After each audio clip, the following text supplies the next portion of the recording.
What's up YouTube, I'm John, and today I'm going to show you how to animate lazily.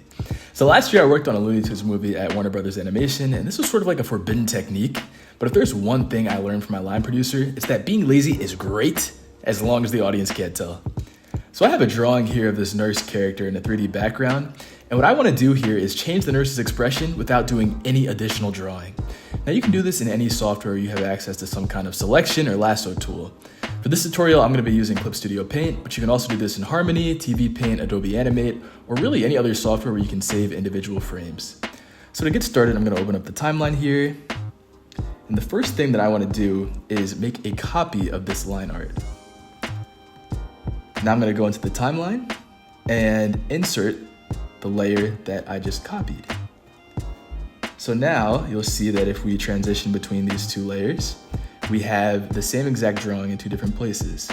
So what I want to do here is treat this second layer as the finished product, or I guess the final frame in this case, of the animation. So to raise the nurse's eyebrow, what I want to do first is take the lasso tool and zoom in to the area that I want to change. I'm going to draw over this eyebrow here. And I actually have this separated into two different layers, so I've named them on the side. We have the eyebrow mark, and I'm going to check here to see if this is the right spot. So I know that the eyebrow mark is here, so I'm going to select that part of the layer, as well as the actual eyebrow itself. I'm going to select that as well. And I want to move that into the final position, so I'm going to use the scale/rotate button, move the eyebrow up, and rotate it a little bit, and place it there.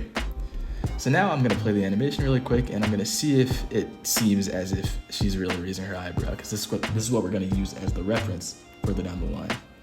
So I'm gonna play it quickly here. And yeah, it looks like she's actually raising her eyebrow.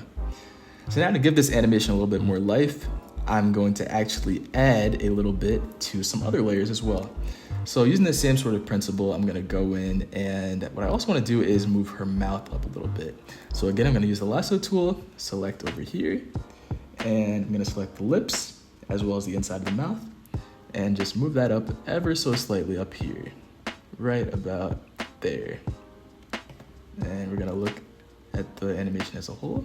That might be a little too high even, maybe move it down a little bit. And let's see how that looks.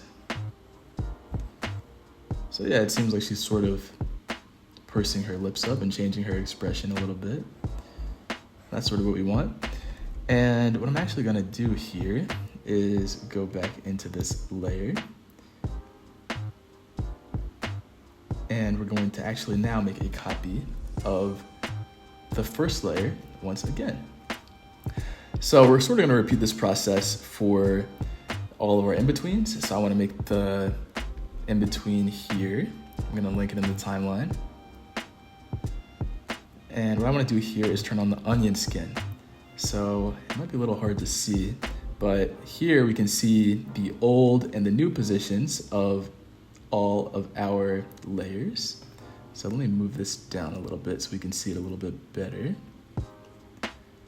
But what I wanna use this new layer, 1A over here, to do is transition the eyebrow again and the mouth in a position where they won't quite be to the top, and they'll be about in the middle of this entire cycle.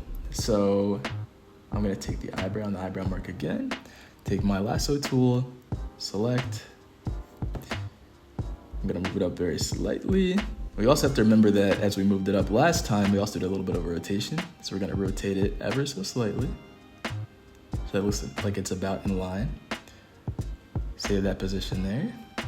We're gonna do the same thing with the mouth. We're gonna highlight the mouth right here. A little bit more of a clean highlight. And we're actually gonna go down in our layer selection over here and look for the part with the mouth. So we have the mouth inside and the lips. We're gonna move that up to about the halfway point between the green and the blue lines. And once we feel like we've got a good position, we're gonna save it right about there. So now if we start at the beginning of the animation, we play it through. it seems like she's slowly changing her expression over time. So despite us not doing any actual animation, it now seems as if our character is in motion. And you can really apply this same sort of principle to any part of the drawing. This works for any kind of stagnant drawing that you have. If I were to want to maybe move her eyes up, the top lids a little bit higher, I could select those and then just move that along with the animation direction of just moving the eyebrows up and maybe have that make her eyes pop a little bit more. And yeah, just generally this is a really good practice to have if you want to animate really quickly without actually having to really redraw the entire drawing that you did last time.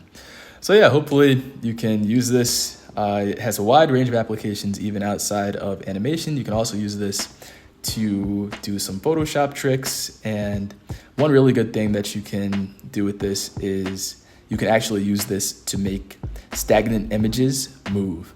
So if you go in and you lasso a specific part of the image, you can easily make that move pretty quickly. So yeah, I hope this was helpful. Leave a like if you enjoyed and be sure to subscribe for even more awesome content. See ya.